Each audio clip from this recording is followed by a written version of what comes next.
Ya, pemirsa, kita akan kembali membahas bagaimana kiprah Patrick Kluivert nanti yang akan membawa kesuksesan bagi timnas Indonesia. Tapi sebelumnya tadi sudah banyak disinggung lah oleh Bung Erwin mengenai bagaimana sih posisi timnas Indonesia di klasemen ini dan tim mana saja yang akan dihadapi. Kami hadirkan untuk Anda informasinya berikut ini, pemirsa. Kita akan lihat bersama seperti apa sih sebenarnya posisi terakhir dari timnas Garuda ini dan lawan-lawan atau negara mana saja akan dihadapi sehingga bisa membaca bagaimana potensi kekuatan dari tim lawan. Bung Erwin, Mas Dede, seperti ini posisi klasemen di grup C, kualifikasi Piala Dunia 2026. Dua tim teratas langsung lolos ke Piala Dunia. Dua tim teratas ya. Posisi 3-4 akan bertanding lagi di ronde keempat. Jadi sekarang Indonesia ada di posisi 3, selisih poinnya dengan tiket untuk lolos itu satu. Australia kan ya. Kita akan menghadapi Australia di kandang Australia. Setelah itu akan menghadapi Bahrain dan China di kandang sendiri. Baru terakhir lawan Jepang. Kalau lihat posisi klasemen sekarang, kalau mau lolos itu rebutannya kan di posisi 2. Susah untuk ngejar Jepang. Jepang sangat dominan, nggak pernah kalah. Mereka hanya imbang sekali.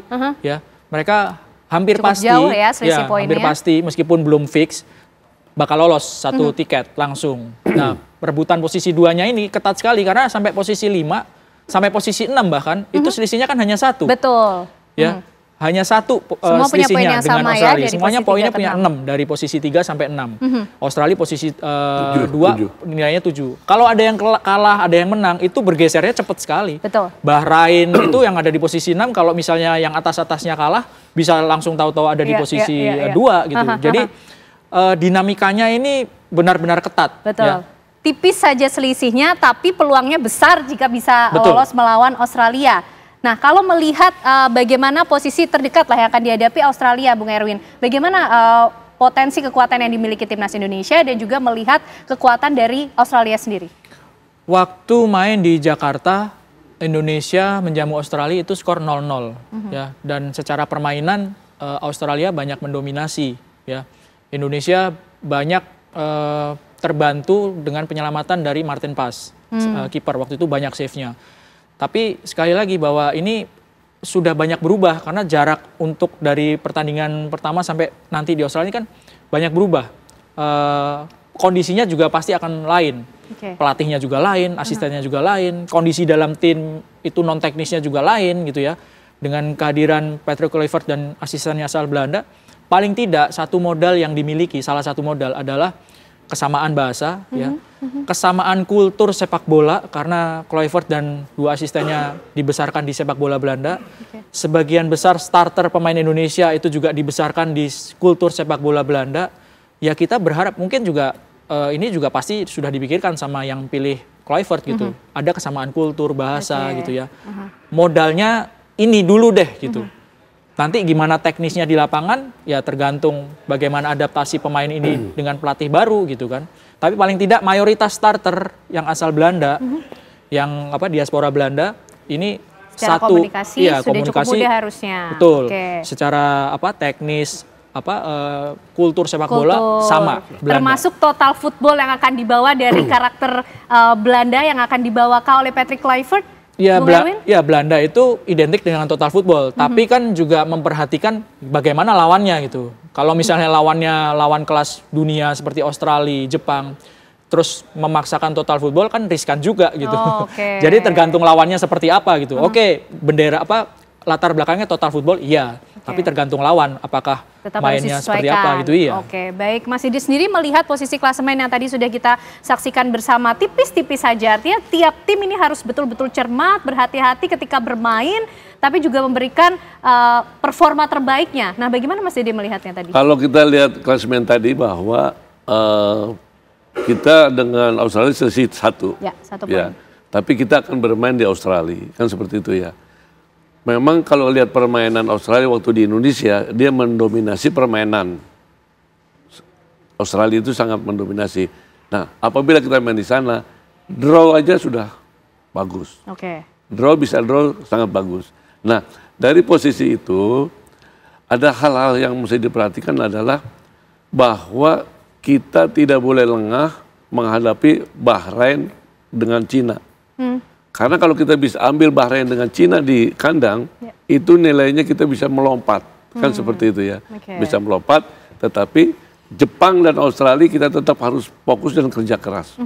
Seperti itu. Modalnya adalah kalau mau lolos Bahrain lawan Cina kita harus menang. Oke, bagaimana dengan style culture yang mungkin akan dibawa oleh Patrick Kluivert tadi mungkin dari Belanda, akan membawakah juga culture total footballnya atau akan hadir dengan strategi atau jurus-jurus taktik baru untuk membawa timnas Indonesia menghadapi Australia? Kelihatannya kalau melihat pelatihnya Patrick Kluivert, dia akan memainkan seperti gaya bermainnya Belanda. Kan seperti itu. Di mana mendominasi adalah pemainnya menyerang. Dan semua segala ini harus bisa pemain itu sendiri. Kan seperti itu. Nah kalau waktu Sintayong memang strateginya Sintayong lebih banyak bertahan, kembali ke daerahnya baru counter attack. Kan seperti itu ya. Ini akan berbeda ini. Mudah-mudahan dengan adanya polanya seperti Belanda, kita bisa memainkan yang sangat baik seperti itu. Oke, itu harapan terbesarnya tentunya. Tapi kita juga ingin tahu bagaimana harapan dan juga ekspektasi masyarakat Indonesia, pecinta bola kita ketika melihat posisi klasemen timnas Indonesia yang sudah cukup baik. Kami ajak Anda pemirsa untuk melihat bagaimana respon atau tanggapan masyarakat bersama rekan kami Nadila Saleh. Nadila, silakan. Ya, kan aneh betul sekali bahwa memang kita tahu bersama ya di tanggal 6 Januari kemarin ini PSSI mengumumkan pemecatan terhadap Sintayong dan kemudian tidak lama PSSI juga langsung mengumumkan dan mengonfirmasi bahwa pengganti dari pelatih timnas Indonesia yang baru ini adalah Patrick Kluivert begitu. Tentu dengan adanya pergantian ini publik juga menyuarakan pendapatnya, menyuarakan tanggapannya dan responnya terhadap pergantian ini. Ada yang setuju, ada juga yang tidak setuju. Dan saat ini saya akan ajak Anda untuk bertanya dengan perwakilan dari masyarakat yang menjadi narasumber saya. Sudah bersama dengan saya di sini ada 3 pemuda-pemuda di sini. Selamat malam, boleh kenalan dulu namanya siapa aja? Saya Arif. Saya Aros. Satrio. Oke, saya akan bertanya ke Mas Arif terlebih dahulu. Mas Arif, ini mendengar pergantian pelatih timnas Indonesia ini, Mas Arif posisinya setuju atau enggak sih? Kalau saya sih setuju ya. Kenapa saya setuju? Karena yang pertama Patrick Kluivert ini dia bukan pemain asing. Dia tuh pemain bintang lah dulu di masanya ya. Memperkuat Barca, Ajax, AC Milan. Dan memang kalau dari sejarah kepelatihan antara Patrick Kluivert dengan Sintayong itu memang jauh lah, karena juga dari senioritas juga lebih senioritas Sintayong. Nah, cuman harapan saya itu adalah berharap dengan masuknya Patrick Kluivert yang menukani timnas Indonesia, dia bisa membawa warna baru, sentuhan baru, darah baru, apalagi dia kan pelatih yang under 50 ya usianya. Mungkin dengan ada sentuhan dari Kluivert ini bisa membawa corak berbeda untuk timnas kita, karena kan Coach STY itu hebat ya, karena 5 tahun terakhir ini dia bisa membangun timnas kita ini luar biasa lah sampai bisa lolos ke babak 3 kualifikasi Piala Dunia. Tapi ada tapinya nih, banyak juga pendapat yang bilang bahwa formasi Coach STY ini terlalu cenderung bertahan dengan posisi pemain belakang sampai 5 gitu kan. Nah mungkin apa yang dievaluasi oleh PSSI untuk mengejar lolos ke kualifikasi Piala Dunia 2026, sebenarnya kalau pola permainan masih seperti ini tidak akan bisa membawa banyak perubahan. Kalau saya melihat seperti itu. Jadi saya yakinlah Pak Ketum PSSI, Pak Erick Thohir dan exco yang lain sudah memikirkan ini dengan matang. Dan saya berharap dengan masuknya Patrick Kluivert, apalagi dia orang Belanda juga, pemain naturalisasi kita juga kebanyakan dari Belanda juga, chemistry-nya bisa lebih dapat dan mungkin pemain-pemain naturalisasi ini yang sebetulnya punya insting menyerang tuh bisa lebih diakomodir lah, bisa lebih dimajuin, terus juga mungkin juga dari komunikasi bahasa juga pasti akan lebih klop gitu kan. Jadi saya berharap nih Patrick Kluivert bisa membawa total football ke timnas kita. Jadi insya Allah lolos. Oke, artinya Mas Arif ini setuju. Kita akan dengarkan pendapat dari Mas Aros. Mas Aros ini setuju apa enggak, Mas? Saya nggak setuju. Oke, nggak setuju. Kenapa tuh, Mas? Menurut saya agak keputusan yang sangat yang sangat agak sedikit berbahaya mengganti pelatih di tengah-tengah kualifikasi babak ketiga Piala Dunia 2006 yang sudah berjalan.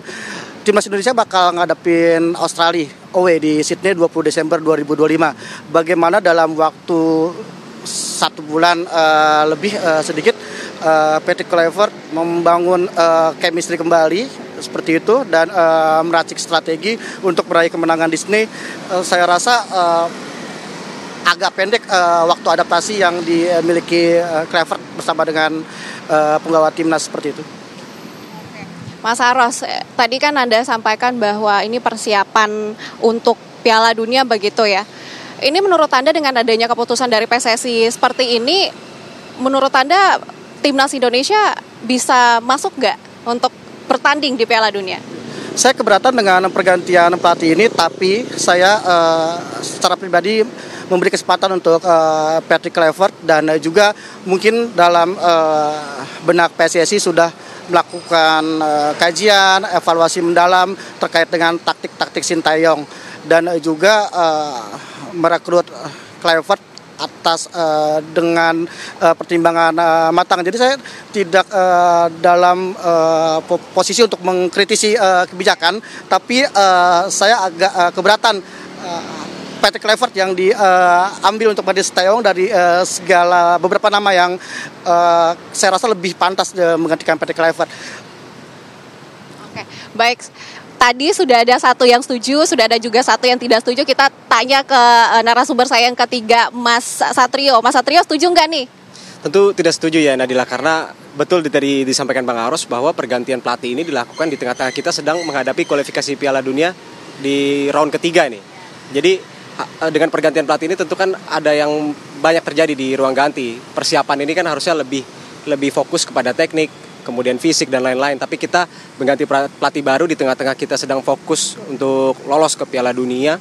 Apalagi kita masih punya kesempatan untuk bisa lolos ke Piala Dunia tanpa harus ke kualifikasi tahap keempat. Apalagi sosok yang menggantikan Coach Shin ini tidak lebih baik dari Coach sendiri. Kita tahu Patrick Kluivert ini di kepelatihan ini jam terbangnya tidak setinggi Coach Sintayong. Tapi apapun itu keputusan PSSI sebagai pemain ke-12 ya supporter kita harus dukung agar kita bisa semuanya fokus lah untuk Indonesia timnas bisa lolos ke Piala Dunia. Jadi kita berterima kasih kepada Coach Sintayong dan kita menyambut kedatangan dari coach yang baru Patrick Kluivert. Oke, Mas Satrio, tadi kan disebutkan oleh Mas Arief kalau bahwasannya Patrick Kluivert ini merupakan pelatih yang masih muda, kemudian banyak sekali skill-skill yang bisa dia bagikan kepada timnas Indonesia. Begitu, apa harapan Anda untuk Patrick Kluivert buat timnas Indonesia? Kalau melihat keputusan PSSI untuk mengganti pelatih dari Coach Sintayong menjadi Patrick Kluivert ini kan salah satunya ada kendala komunikasi. Harapannya tentu dengan kebangsaannya Patrick Kluivert yang warga negara Belanda ya, dan banyak pemain timnas kita ini diaspora dari Belanda, sinergi antara pemain dan pelatih ini menjadi lebih baik, dan ya tentu kita berharap bisa lolos ke Piala Dunia dengan kepelatihannya Patrick Kluivert. Oke, nah pemirsa, saya ingin mengajak Anda untuk bertanya lagi ke pendapat yang setuju Patrick Kluivert menjadi pelatih timnas Indonesia. Nah, sekarang kan beredar di media sosial terkuak pendapat-pendapat dari masyarakat mengenai Patrick Kluivert sendiri. Ada background-nya dan lain sebagainya. Bagaimana Anda melihat pendapat-pendapat masyarakat itu, Mas? Ya, memang ada serangan ya ke Patrick Kluivert terkait kenapa dia dianggap tidak cocok melatih timnas, terutama soal dikata terlibat judi dan lain sebagainya, kehidupan pribadinya mulai diungkit. Kalau menurut saya sih lebih baik kita melihat secara objektif ya, maksudnya seperti judi ataupun mabok ataupun apa budaya-budaya seperti itu kan di pemain bola tuh sepertinya hal yang tidak hanya menerpa seorang Patrick Kluivert, tapi juga pemain-pemain lain juga ada kemungkinan seperti itu. Teman, kita tidak tahu saja gitu. Jadi lebih baik objektif saja dilihat dari prestasinya dia gitu. Kalau dari pemain sudah pasti lebih bersinar Kluivert ketika dia masih jadi pemain dibandingkan dengan Sintayong gitu kan. Tapi kalau dari kepelatihan jelas rekam jejaknya masih lebih bagus Sintayong karena kan dia lebih senior juga kan, usianya juga sudah hampir 60 tahun. Jadi ya kita lebih baik objektif, kita dukung saja apa yang sudah menjadi keputusan PSSI saat ini. Oke, baik, terima kasih Mas Arief, kemudian Mas Aros dan juga Mas Satria untuk pendapat-pendapatnya, dan Ken Ani dan juga pemirsa tentunya ini ada pendapat yang setuju, ada juga yang tidak setuju, tapi kita tentunya ini bersama-sama berharap siapapun pelatih timnas Indonesia, semoga ia bisa membawa timnas Indonesia menjadi lebih maju lagi sehingga sepak bola Indonesia bisa lebih berkembang dan lebih maju lagi. Sementara itu. Oke, baik, terima kasih Nadila Saleh tadi sudah mengcapture bagaimana kira-kira respon masyarakat beragam, ada yang setuju, ada yang tidak setuju, tapi semuanya seragam, punya harapan, punya ekspektasi yang besar dengan masuknya pelatih baru di timnas Indonesia. Kita masih akan melanjutkan perbincangan kita yang semakin seru ini pemirsa mengenai bagaimana kira-kira gaya, culture, budaya total footballkah yang akan dibawa oleh Patrick Kluivert membawa timnas Indonesia menuju kesuksesan. Kami akan hadirkan untuk Anda usai jeda.